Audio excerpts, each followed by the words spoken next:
is the Q&A. Any questions that you have, you can fire away. I want to share a couple. How many refs we got here? Everybody that watches the game. I'm the ref from the zebra. The stands. Well, then if you watch me work, you know I'm no good. So that's great. So why do we want to be a referee? Well, we love the game. We want to have a positive influence, not in affecting the outcome of a game, but we want to enhance the game, make it safe, keep it fair, enforce the rules with good, sound, common sense, judgment, and we love what we do. And if you don't, you're just doing it for the money, and we couldn't make it as a player. That's true. So that's what happened to me. I was a good little player in Canada. Played to the junior A level. My father was a minor professional player. He was a boxer. He was a goon. He had forearms like Popeye. He was a really tough guy. I'm a type A personality, if you haven't noticed. And I played 3 years of AAA midget for my dad. He was the coach. We had won all Ontario championships. We had 5 guys, and then we all went on and played junior after that. We had 5 guys go on from our midget AAA team to play in the NHL. Wayne Merrick won 4 cups with the New York Islanders. He was my line mate. But I played the game bigger than I was. I played it tough, and my dad taught me how to fight when I was 12 years old. Taught me in the kitchen, taught me how to box, and I hated bullies, and as a result, I got in a lot of fights when I was playing midget and junior, and I could fight better scared than they could mad, and I did pretty good. Had I gone on to the pro level, I would have maybe made the American League, but that was as far as I was going to go. So rather than do that or take the U.S. scholarship offers, D1 schools that offered me scholarships, I went to a referee school on a lark that summer, late in 1972 in September, and I was scouted there by the NHL officiating department. I was invited to the NHL training camp for officials 2 days later. It was a 2-week camp. I went off and did exhibition games, and they signed me to a contract. So it happened, boom, like that for me. I just was in the right place, right time. 1972, remember, it was World Hockey coming in for the first year.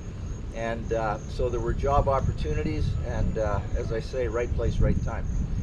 The one thing that I learned very early was that I had to learn about myself. I had to learn about my personal makeup.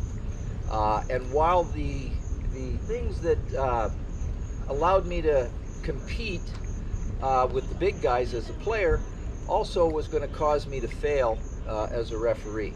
I needed to be in control of the game and the aggressiveness of the game, but I first of all had to control my own emotions.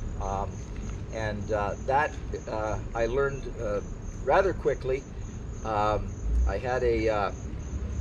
I didn't take a lot of guff, and if you remember in the 70s, it was really an intimidating time in the game. Lots of Broad Street bullies, big bad Bruins, the Islanders with Clark Gillies fighting, Eddie Hospodar and taking over that physical element of that series changed it. So when I started refereeing, as I say, I didn't take any guff from anybody, and I remember very early in my first year of officiating, I had a game and the home team was getting scored on big time. They were losing, and frustration sets in, and the crowd was on the home team, and every time another goal was scored, they threw shit on the ice, and players had come and complained to me, and I'd bang them with a misconduct, and I had them sitting about 3 deep in the penalty box towards the end of the game, and big blowout. And finally the coach had enough of me from the home team, and he sent his captain over, and very politely he said, "Mr. Referee, my coach wants to know if he can get a penalty for thinking." I said, "Well, if he doesn't think out loud, he's probably going to be okay." He said, "In that case, he thinks you're a fucking asshole." I started laughing. I found the humor in it. I looked over at the coach with a stern look, and he saw my reaction. And he smiled, and then he started to laugh. And it was really a good lesson for me, because it taught me in that moment that I need not take myself so seriously. I need to have fun with the game that we all love and I love, and that I could be more functional with a lighter approach and attitude, and to work at developing relationships with players and coaches on a real functional professional level. I went to the NHL rather quickly. I came in with Wayne Gretzky and Mark Messier and those guys with the Oilers, and I learned another piece of valuable information in my first game with Wayne Gretzky, and that was that I had a chip on my shoulder, little man syndrome. Wayne, in the Northlands Coliseum in this particular game with the Philadelphia Flyers, Broad Street Bullies, Bobby Clark and the crew, very first shift, within 15 seconds, Wayne got touched in the leg and he took a dive and flopped out. I got very stubborn. We didn't have a diving penalty back then, but I thought, boy, I'm going to show you, buddy. You're not going to draw a penalty all night. Well, he was fouled, but I didn't call them on him. He was very frustrated. The fans, you know, as soon as Wayne was touched, I mean, the fans would go crazy in Edmonton. He was like God. And so towards the end of the game, with the Flyers up by 1 goal, and the best option for that team, those young future Hall of Famers, was to get a power play. Pelle Lindbergh, the goalie for the Flyers, God rest his soul, caught the puck. I blew the whistle, stopped play. Gretzky was standing behind the net. He jumped in the air, threw his hands out one way, feet out the other way, did a belly flop on the ice. Bobby Clark skated over to him, no teeth. He said, "Get up, Gretzky, you blank baby." I went over and I said, "Wayne, what are you doing?" I said, "There was nobody within 15 feet of you." He said, "Well, you wouldn't call it anyway. You haven't called a blank thing all night." I said, "You're right. I'm going to start right now." Boom, you got 2 for unsportsmanlike conduct. He said, "Thanks. It's about effing time you called something," and he stormed off the ice.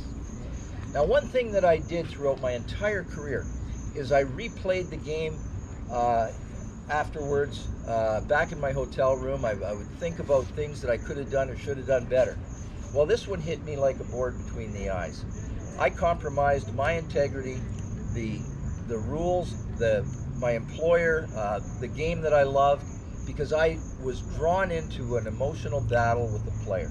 I needed to be better and bigger than that. So the next time I saw Gretzky, I apologized to him, told him how wrong I was, but I asked him moving forward if he'd understand from my perspective that not to take a dive. If it's a real penalty, I'll call it. You know, work hard to try and stay on your feet a little bit, and we're going to have a great relationship, which we did. The only other time that a player thanked me for giving him a penalty was Big Jim McKenzie, 6'4", 225, 30 pounds, fighter, gentleman heavyweight fighter, and he won a cup with the Jersey Devils. I think he played 15 years in the league played for 3 or 4 different teams. When he was a rookie, second-year player in Hartford for the Whalers, last game of the regular season, it was a nothing game. It was in Washington in the old Cap Center. After the game was over, all the Hartford Whalers left the ice by way of the Zamboni entrance where the officials went off. Stick boys, trainers, everybody except Big Jim McKenzie. Big Jim and I stepped off onto the rubber mat after everybody had gone. He looked down at me and he said, "Kerry, if I told you to F off, would you give me a misconduct?" I said, "Jim, what are you talking about?" I said, "The game's over, regular season's over, nobody's mad." He said, "I got a bonus in my contract for penalty minutes, and I'm 4 PIMs short, and the coach never played me 1 shift." I said, "What'd you say?" He said, very politely, because he's such a gentleman, he said, "F off." I yelled at him, "Say it like you mean it." He said, "Fuck off." I said, "You got 10. He said, "Thank you," and he walked to the message. So in my personal copy of the book, he wrote in where part of his story is in there. He wrote, "Thank you for giving me the 10. It pushed me over 200 minutes." Did you get dinner out of it? I got nothing. We got to laugh. We got to laugh out of it. That's about it. Yeah, right. Yeah. So it, but you know, you learn a lot about yourself when you're in a position of authority, certainly, but also in a position where you need to control things in a common sense kind of way. Ideally, as a referee, I think you guys should try and get players to play on your terms without having to lay the hammer down. And that I would much prefer to talk to a player in advance of him taking a penalty when he's sort of on that rise to getting to the point where, hey, you know what, you're about a minute and a half here, and my arm's starting to move. So I remember a really tough guy. I always like the tough guys on my side. If I could get the enforcer of a team, if I could get his respect, I knew his teammates respected him probably the most of anybody, because he was the guy that looked after them, took care of business. And when I went to that guy, and I'd be able to say, you better calm your boys down because I'm ready to lay the hammer down, he would be an advocate for me. But I remember Tiger Williams, who Tiger was a bit of a nutbar. He was playing for the Toronto Maple Leafs, and there was a shift, and he brought his elbow up a little bit, and I said, hey, Tig, you know, you're right there, man. I said, you got to keep your elbow down and you're going to get one. He said, thanks, Fraser, appreciate it. So I gave him a break. Very next shift, where he's in the corner with a battle and the puck pops out, and I did a little bit of a head fake, turned, looked back just as he elbowed the guy in the head. Up went my arm. Whistle stops, kill the play. I went, I told you, man. He said, I know, my fault. You know, bad on me. So one of the things that used to bother me about some of the guys that I would work with or when I was playing is they would issue warnings and they'd never follow through with them. You do that one more time. I never want to give that kind of a warning, because you may not want to follow through with it. And if you just give lip service, if it's just that sand and the line in the sand is like shifting, you develop no credibility. So it's important to when you say something, mean it and follow through, but try not to box yourself in. Always leave an opportunity for an out. Try and create a win-win situation. One time though, however, I felt that the line with the coach had to be drawn in cement, not in sand. And that was Mark Crawford, and it was in 1995. It was a strike year. Players went on strike, shortened season. Crow was coaching the Quebec Nordique, and they moved the next year to Colorado and won the Stanley Cup. Peter Forsberg was a rookie player on that Nordique team, and towards the end of the season, we had a game the night before in Tampa. The Nordique got beat 1-0 in a real good game, close game, hard fought. The next night they're in Florida. They're playing the Panthers. The Panthers were not very good. They were like 15 points behind at that point, and they were beating this Nordique team.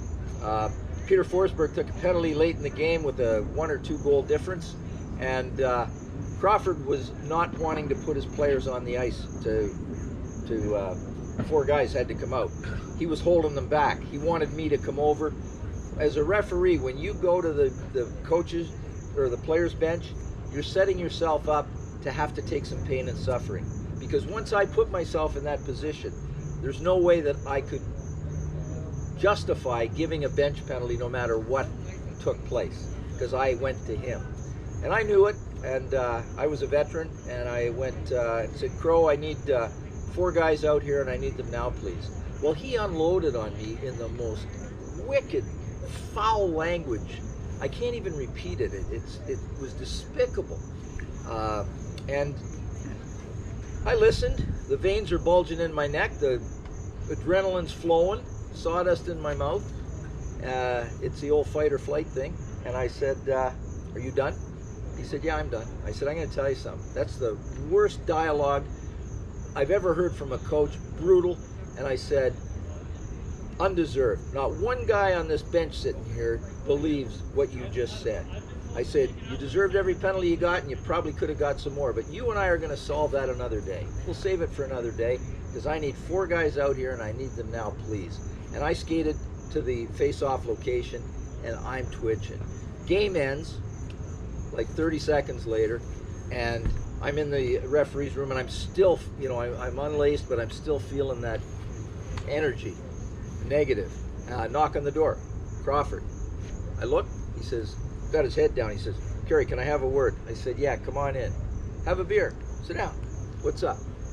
He said, I want to apologize. He said, you're absolutely right. You didn't deserve that. He said, I don't know what's happening here. We're picked to win this thing, and my team is going like this at the end of the season. I just don't know what to do. I said, well, if you're looking for advice, let me give you some. I said, the best team that I ever saw was Al Arbor's 4-time Stanley Cup dynasty team on the island. And I said, it all started from the guy behind the bench. Extremely disciplined. If Al Arbor yelled at me or said something, I knew I screwed up. And he very seldom yelled. When he did, I listened. You, on the other hand, never stop yelling. You're always screaming. You upset your players. You know, we just dial you out. We tune you out, man. And but I said, you upset your players, and then ultimately they take penalties that are undisciplined. I said, think of Al Arbor, and that would be the guy I would try and emulate. I said, but you know what? I said, I accept your apology. I said, but I am going to issue you a career warning right here, right now, in front of Ray Scampanello and Greg Dvorsky, the 2 linesmen.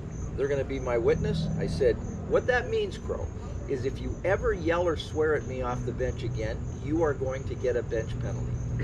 There's not going to be, if you say that again, one more time, this is it, here and now, forever, that we're in this league.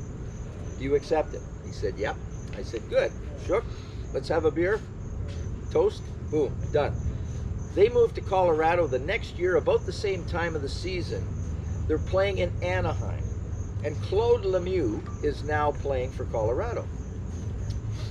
Adam Foote breaks a stick over a guy about the same time in the game, in a 1-goal game, and it's an obvious penalty. Up goes my arm, and I'm moving to the penalty box, and from 85 feet away, I hear Crow's unmistakable squeaky voice, Kerry, what the?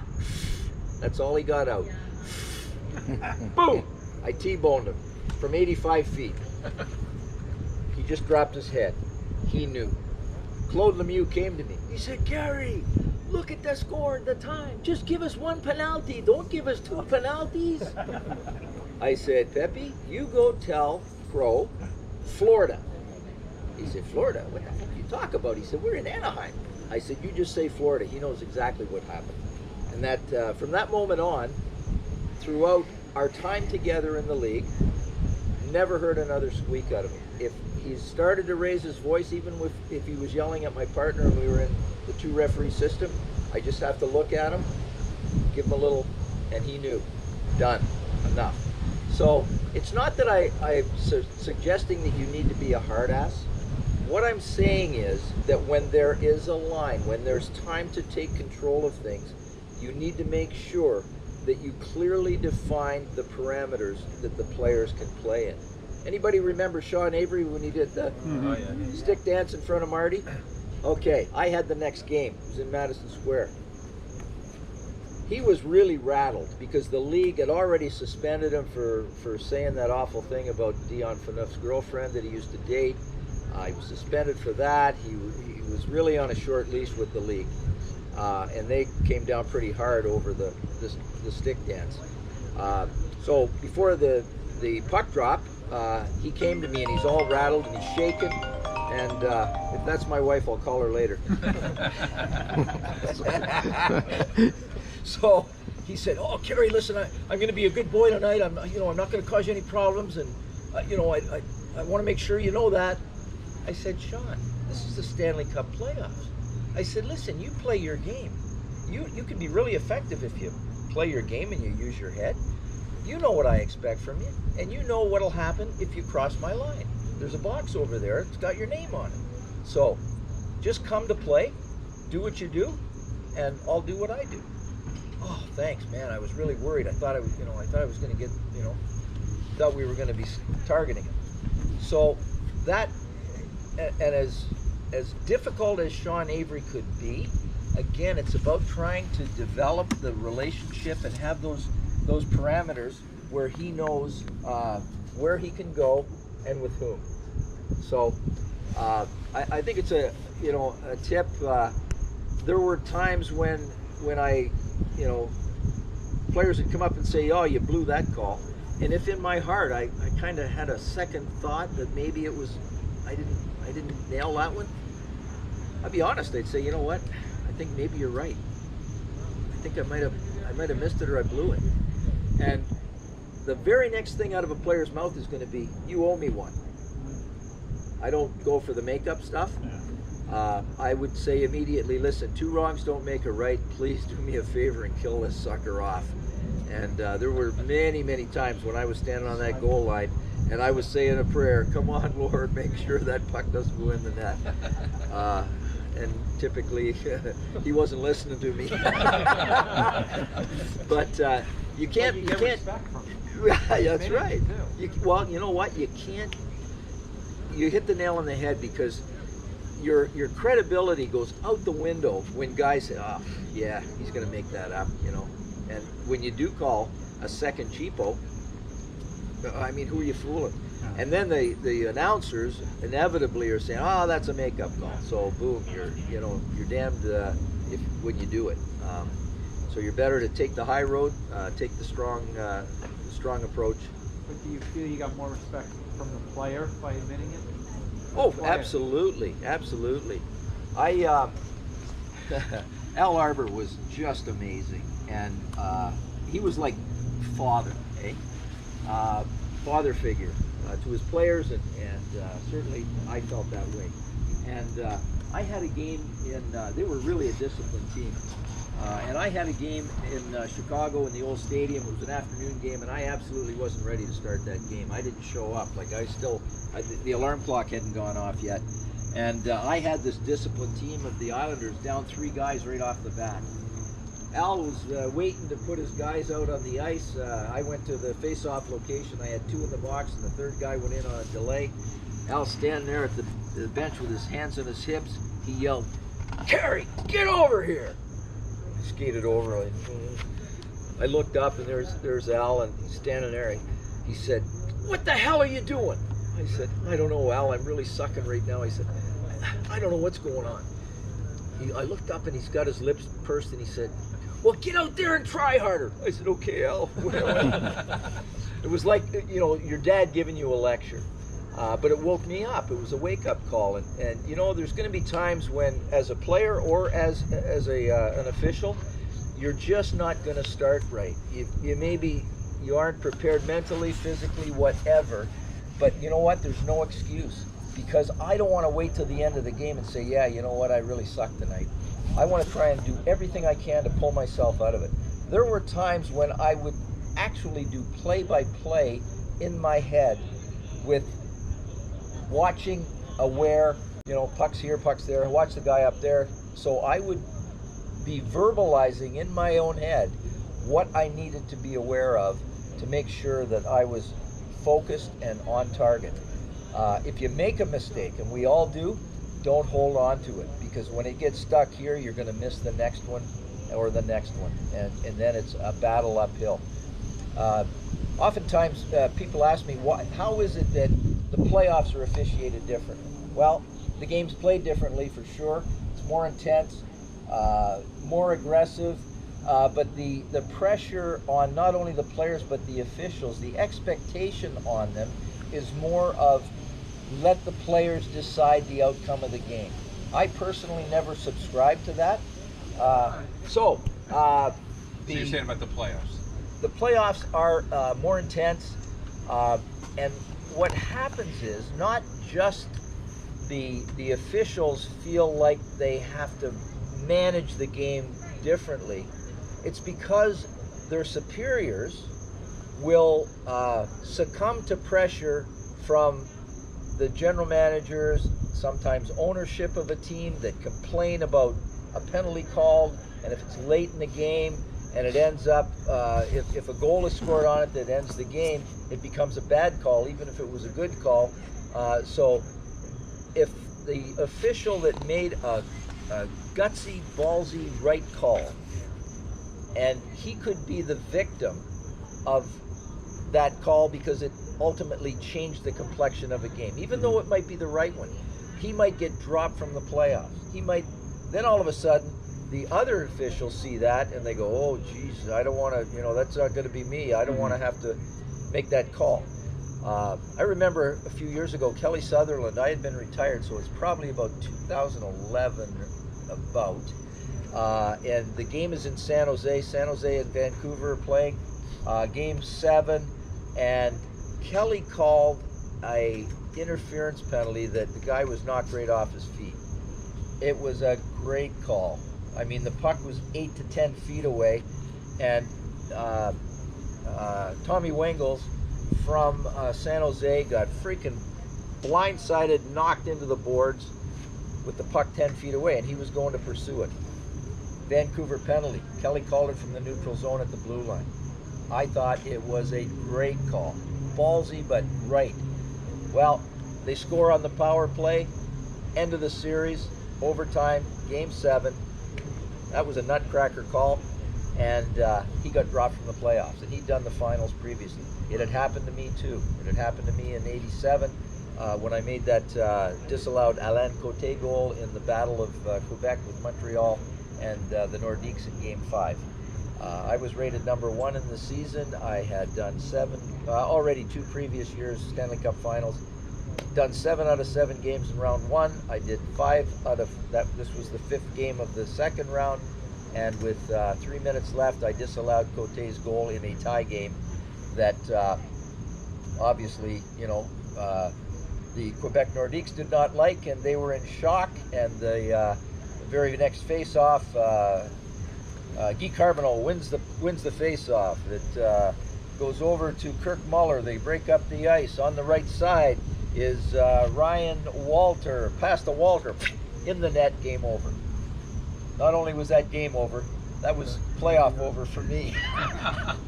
I never did another game in the playoffs because it was too hot a potato. There was a lawsuit. I could have used you probably. I'm back home in my home in Sarnia, Ontario, and I'm listening to the local sports news at noon, and it said NHL referee Sarnian Kerry Fraser has allegedly is being sued by a group of Quebec Nordique fans for prejudice. Now there's 2 Quebec teams playing, French on both sides, and I'm scratching my head. Who was I prejudiced against, I guess? So anyway, I got dropped, and the E.M. Swift from Sports Illustrated had a little column and said Fraser's only problem was that he had the courage to make the right call. Shame on the NHL for dropping. Anyway, I was back the year after that, back in the finals. But the message, as you would suspect, is, do I want to make that hard call? Maybe not. I saw that play developing, and as Brian Hayward, the goalie for Montreal, was being knocked into the net by a Nordique attacker with Mats Naslund on his back, I went, oh please.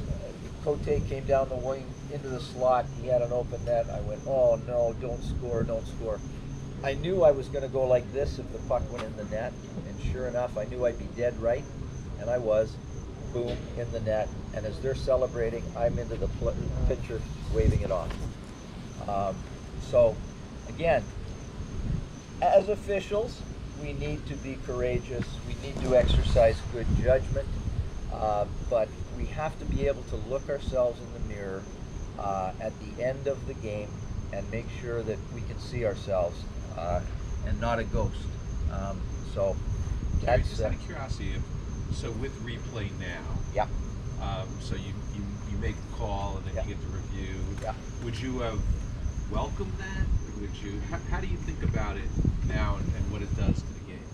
Well, Jim, I think what has happened when they introduced video replay, I welcomed it because I was quite sure I wanted to see everything in a game, And I wanted to be in position to see everything, so I moved my feet. I was the guy that had to make the call. And, you know, you go down with the ship. You're the captain. I wanted it to prove me right when I was right, which I felt was 99% of the time. But for that one in 100 or whatever, I needed it to make the right call for me if I was wrong or if I didn't see it. So through verification or through changing it, bottom line is we want to get it right. But what happened over that period is the more that the video review was being implemented and the more pressure being exerted down from the people that are former players that were reviewing it and were our superiors, Colin Campbell, Senior Vice President of Hockey Ops, they kind of dominated the officiating department. So they would be in control of who goes on. They'd have a majority vote. So the guys started to rely on them too much, and they didn't want to make the call. How many times, if you watch closely, see the officials that won't make a goal signal, or they're way back in the corner and they just kind of skate into the pitcher? There was a game the other night, the referee, Hébert, was right on the back of the net. He was terrific, great position. That's what you need to do. You want to see it, you want to make that call. And it was really a great, I mean, that puck was just on the... Oh, it started to come in like it was half Oh, over yeah. the line. Right? Yeah. Yeah. Yeah, so... He was like, he was leaning over the top of the net. Yeah, exactly. So that's what you need to do, but other guys will be standing in the friggin' corner, you know, and say, oh, well, replay will get that. You know, they'll make the final decision. Does it get too far? Like, I mean, the offside thing to me is kind of weird. I mean, you're sitting there saying it's a skate up, a skate down. I mean, it's like it's a razor thin thing. It's absurd. So And the camera angle isn't exactly on the ice. Yeah. So you have to determine whether that skate is up Yeah. off the blue line. So here's what I proposed when I was doing TV with TSN. I said, this is absolutely ludicrous with the tiptoe of the skate on contact with the ice. Let's do an overhead shot, and with the line, if I'm leading in, but my skate is up like this, and you do a shot down, and you can see that the skate, or the leg, or the tip, is in contact with the inside edge of the blue line, then that's okay, play on. Because, I mean, Yeah, right, as opposed to touching the surface. Right. Like, that would simplify it. Yeah. Because they're trying to split hairs, you know? And I don't like splitting hair. Neither do I. So what else we got going? So with the rule changes, right, do you, like with the muscle memory that before you got all the clutching, the stick work, the holding and all that, Yeah. and all of a sudden it just became pretty black and white that anything that happens now you're going to get called for it. Yeah. I mean, how much of an adjustment was that for you? Well, for me, it was like I came in the 70s, so I had every 10 years there was, I felt like major changes in the way the game was being played and the rules. Yeah. We went from the Broad Street Bullies, the bench clearing brawls, which were wicked, and we actually, the NHL lost the NBC TV contract as a result of games taking over 3 hours to play because of the brawling and the goofy stuff. So a lot of the rule changes were a result, and in Ontario, the Attorney General there, Roy McMurtry, actually started to prosecute players for assault. Dan Maloney was the first player. He was playing for the LA Kings. He was charged with assault for beating up Brian Glennie, defenseman for the Toronto Maple Leafs. None of these names will be familiar with you guys.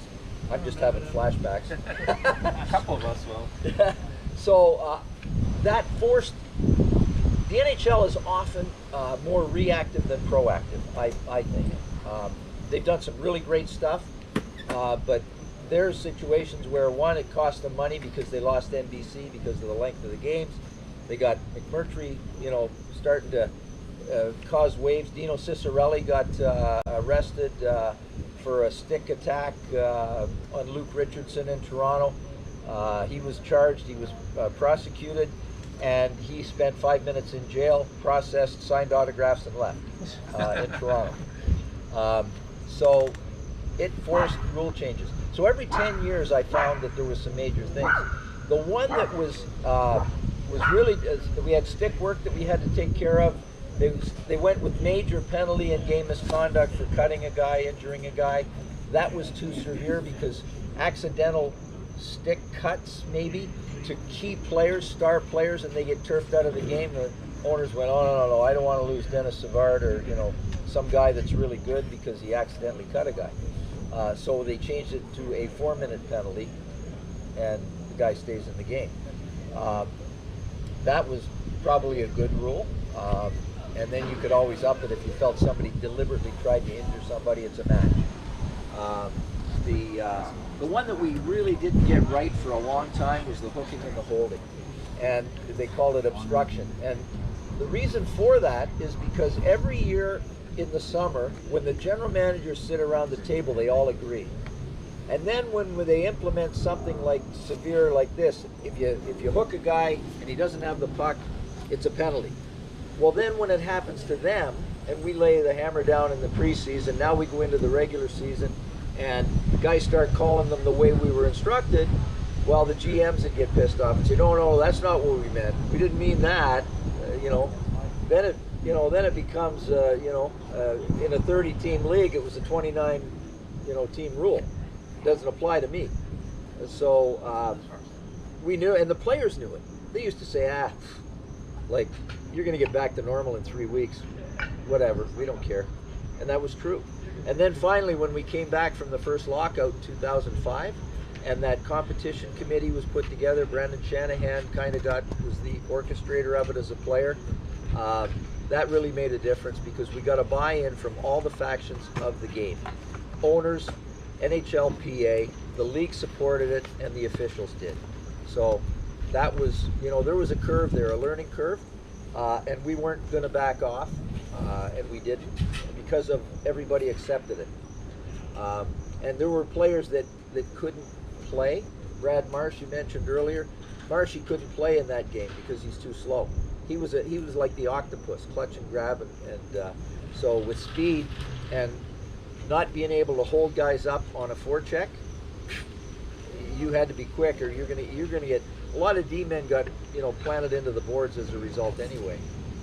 So in terms of adjustment for me, I really didn't find it difficult. I found the most difficulty was adjusting into the 2-referee system. And the reason for that is because the younger guys coming in, they wanted to be recognized as in charge, and they wanted to be recognized as one of the veterans, like the acceptance level from players as a veteran. And it was almost like they created a competition as to who was going to call the penalties and who was in charge. It was brutal. I mean, I can tell you stories where guys, when you both put your arm up, you're supposed to confer.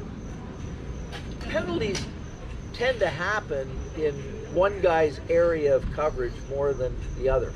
But you can both put your arms up if you see the penalty. But the guy that's closest to it should be the one it's his call, really. So you would confer. You had your arm up, and then one happened right there, and I'm back here. I saw it, and my arm went up. I'd go, listen, what do you got? Well, I got, booking 2 minutes. I said, okay, perfect. Go assess it. I had a game in Madison Square Garden. The first 4 penalties happened right, like, in my wheelhouse. The referee I was working with, a young guy, I put my arm up, boom, it happens. He puts his arm up. Whistle blows. He raced to the penalty box. He flipped on his mic, and he announced the penalty. 4 times in a row. Thinking, what the hell is this guy doing? Like, it was obvious it was the same infraction, but let's get together. Penalty number 5 in the first period, towards the end of the first period. Away from the puck. He's leading the play into the zone. Guy's got the puck. He's focused on the puck. Guy down the wall, water skis, hooks on, boom, up goes my arm. Pat DiPuzzo was the linesman in the game. I'm waiting with my arm up at the blue line for a possession change, and all of a sudden, I'd say good 8 seconds later, the other guy puts his arm up. I went, Pat, what happened? We got 2 penalties. What's going on? I don't know, Fraser. So the whistle blows. Now this guy, for the very first time in 5 penalties, skates over to me. He said, what you got? He's a French guy. What you got? I said, what I got? What you got? He goes, I said, yeah, I said, you didn't see it? I said, don't freaking put your arm up if you don't see it, and don't race me to the penalty box. So the period ends. We go into the dressing room. I said, what the hell are you doing? Like, what's this game you're playing? And he admitted, he said, well, listen, he said, the league, hockey ops, sent out a directive to the off-ice officials, all the off-ice officials in the league. He said, I got a friend that's on the off-ice crew in Montreal. He told me that they were supposed to record who called the penalties, which referee. So I was 0 for 4 at that point. He was 4 for 4. I went, oh my God, are you serious? Like, What's his name? I wouldn't say. What's his name? Come I on. wouldn't say. He's still working. He blew it in the playoff last year. He got kicked out. Is that the French guy? I don't know about In that. the conference final. Oh, the Vegas? In the I Vegas? think, yeah. He was behind the net. He didn't see that. Well, no. So that tell me was, some. Was that Mark Jouinette? Yeah, Jouinette. No, it wasn't Jouinette. So that's not him, all right. That's the only guy I know. No. Mark's a good guy. Yeah. But he made him like that hand pass. He was behind, and he was like we were talking earlier. Oh, they it's the should St. have- Louis game. They should have a system. No, it's not a goal. And Right. everyone would have accepted in the building, Yeah. except you see Shan is banging his stick in front of the while the referee tried to get out. That was so embarrassing. Yeah, big Like we talked about it earlier. Yeah. Like yeah. we're so embarrassing to end a game like that in a playoff, that magnitude. The Blues came back and won the Stanley Cup, but that was such a really. Well, the big mistake was Vegas. I mean, they had that series in control. They're up by 3. They got 5 and change, and you know, Pavelski gets knocked off his feet off the face-off. There was nothing. It was who was it cutting through? One of the kids of a former player. Was it Stastny? Maybe Stastny. Cutting through to go to the point, and he bumped Pavelski, who was off balance, and he fell on his head, and blood coming out of his ears. Nobody saw that, and they guessed. They gave him a 5 in a game with 5 minutes and change left. That was changed the whole thing. 3 goals, and I'll tell you what happened. The guys went, holy shit, this is bad. This guy's bleeding out of his ears. It And must have been. yeah, so what do we do? Oh, geez. Well, you know what? There's a 3-goal lead here. Subliminally, they're saying there's no way they're going to score 3 on a 5-minute power play with 5 and change left. They made a guess. They had a calculated risk, and they blew it. Can't guess. Can't guess. So, yeah, that's sad. But you know what happens? We miss stuff, and you know, you just like I said earlier, my big miss in my whole career was in 1993, and it was the Game 6 in the Western Conference Final. It was Gretzky in LA, high sticks, Doug Gilmour, captain of the Toronto Maple Leafs, in overtime. I got Glenn Anderson in the box after trying to ram defenseman for LA's face through the glass, and we missed it. I missed it, and you know, it's the buck stops here. Both linesmen, we conferred. They couldn't help me. I just had to eat it, and sure enough, replay showed after 5 replays that Gretz, you know, clipped him in the chin, cut him, and They still cry about it. yeah. Right? They still Oh, talk about Toronto it. Just still. something that stick The for. anniversary of it, I get media calling me all the time. Let me tell you what happened. Like, my old man was, I mentioned earlier, boxer, goon, in the IHL, a minor pro hockey player, played in Scotland, and And so the old man, he's got a bit of a drum on him, but he's got forearms like Popeye. He's sitting in his tighty whities in his chair. He fell asleep watching the game. So I got back from LA. I called him. I said, "Hey, Dad, you watched the game last night?" So yeah, he said. I said, "I haven't seen the replay, but I don't know." He said, "Well, we had a little excitement here at the house last night." I said, "What happened?" He said, "Well, I was sleeping in my chair after the game, and he said, I heard this ruckus out in the driveway. And I looked out, and he said, there was this car backing up and boom, driving into the back of my little motorhome with the trailer hitch. Boom, bang." I said, "Well, what'd you do?" He said, "Well, I opened this patio door." He said, "I grabbed the axe," because he chopped wood at the back door. And he said, "I chased him up the street and I got a couple of licks in the back quarter of his car." But he said, "I couldn't catch the son of a bitch. He's got no shoes on, no shirt, tighty whities, and he's chasing a car up the street with an axe." I say, "Oh yeah." So I said, "Oh geez, Dad, that's not good." I said, "There's no coincidence there." So I called NHL security, told them. He said, "Well, we'll get back to you." So 2 days later, I get a call from the NHL security. So yeah, we got the guy. He's at Kitchener-Waterloo, which was about 60 miles from Toronto and maybe 90 miles from my hometown, Sarnia, Ontario. And they interviewed the guy because he was in the body shop getting the axe marks out of his car. And he said, "Yeah," he said, "I got a little upset." He said, "Fraser," he said, I went to find where his family home was, and I wanted to do some damage." That's a cool.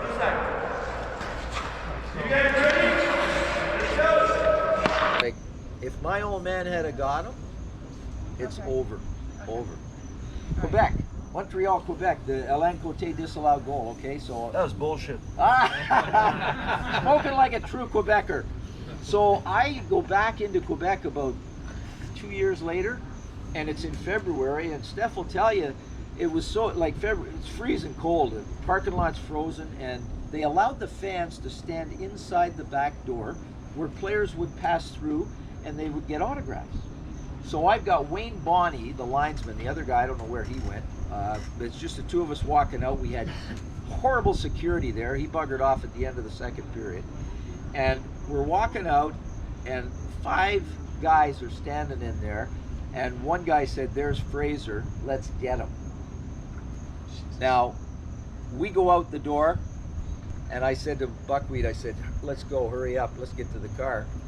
They came out of the warmth into the 20 below weather on the frozen parking lot, so they're coming. We couldn't get to the car. So I said to Wayne, I said, "Get to my back." And there was that one guy, the leader, the junkyard dog. So I had my bag, unzipped, pulled out my skate guard off, and the guy was coming, and I got the skate, and I said, "They might get me, but I said, you're gonna fucking die right here and now. You're gonna bleed out, I'm gonna cut your fucking throat." And he took a little step back. I don't speak English. I don't speak English. So he took a little like this, and I knew I had him, and I said, "Now don't move or you're dead." We get in the car. I said to Buck, "We get this freaking bucket moving. Let's get out of here." Nuts. They're nuts. You guys are nuts. Well, that was a bad call. Well, you know, it was one of those ones. You're dead right. And so in the summertime, I get a letter from Sir Savard with a video, VHF video of the play, and he enhanced and highlighted what I had said to the media after, where the guy hooked his skate around the pad and used his stick to give him a little pop, and he went in the net, Brian Hayward. And he said, "There it is, Kerry." He said, "You were right. You made the right call, but sorry about your luck." I was with the Blackhawks 1992. We played the Winnipeg Jets, and Nelson Emerson in overtime grabbed the puck from behind the net. We're on the bench. I was on the bench. He grabbed the puck, skated 3-4 feet. He went around and he put it top shelf, and the whole team jumped on the ice. And we are on the bench because that cannot happen. It's impossible. It's a joke. Denis Morel. No, it's exactly. A goal. It's a goal. It's a goal. Like, we're on the ice, on the bench. No, it's a joke. It's a freaking joke. There was no replay back then in Winnipeg. The camera was off. I don't know. but you see the replay. You guys can go on YouTube and watch Nelson Emerson score from behind the net. Yeah. He actually skated in front. There was no replay, nothing to back him up. He goes, no, that's a goal. He threw it in the net. He threw it in the net. Yeah. You can see it on YouTube. And Daryl Sutter is running on the ice and he's going after him. And it's one of those game moments that. But where was the other referees? Yeah. Like where was the program to protect you guys? back And just up. so. Well, I did video replay. We started in about 98, maybe. I wish I had a camera. I would show you. There was like. Oh, it's crazy. That's impossible. The Yeah. puck. There's no goal. There's in overtime. Yeah. So we stood on the bench, proud. It's like it's impossible.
So you had that.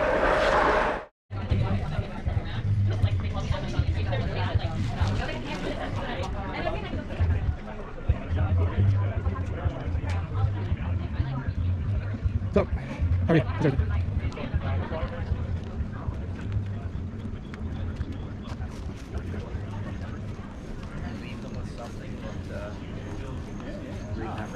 Do a great job with it. I enjoyed listening to you the last 2 hours. Is this the waiter or is this the waiter? Yeah. What can I get you, sir? How are you? Nice seeing you. How's everything? too. How you feeling? Good? I feel great. Good. Yeah, thank you. How are you? How are you? Good. I'm going to grab a chair in the street.